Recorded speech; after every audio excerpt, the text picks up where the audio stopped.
I did want to talk briefly about the history of how things came to this day.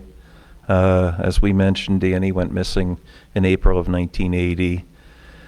There were skeletal remains found actually not far from there in May of 1980. The last known place where Danny was at that time in 1980, DNA had yet to have been used in criminal work, so we didn't really have any DNA until 1986, and it really didn't become prevalent until, probably about 5 to 10 years later in most places.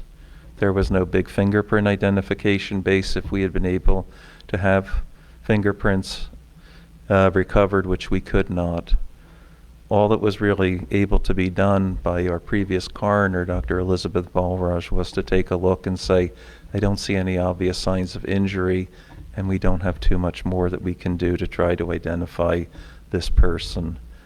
I think, in retrospect, one would wonder, geez, it was right beside where he went missing, but the state of decomposition, I think at the time, may have suggested that the person had been there longer. I don't know for sure. But no cause of death was ever identified with the skeletal remains, and the manner of death was left undetermined. I can't say enough about how, the BCI team, with the reconstruction that they did on another skeleton, really, I think, drove things forward and got the Mitchell family, on the radar, that we started to kind of renew the investigation for Danny. And when that skeleton actually turned out to be someone different, we already had your DNA, and we had a chance to find somebody, who matched that DNA in the form of this other individual who also had no name.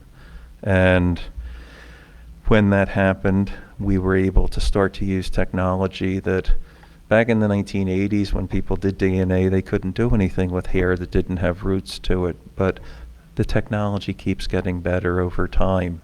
So it finally got to that point where everything could come together and get us to this point where we know what happened, at least where Danny Mitchell is, if not necessarily what happened.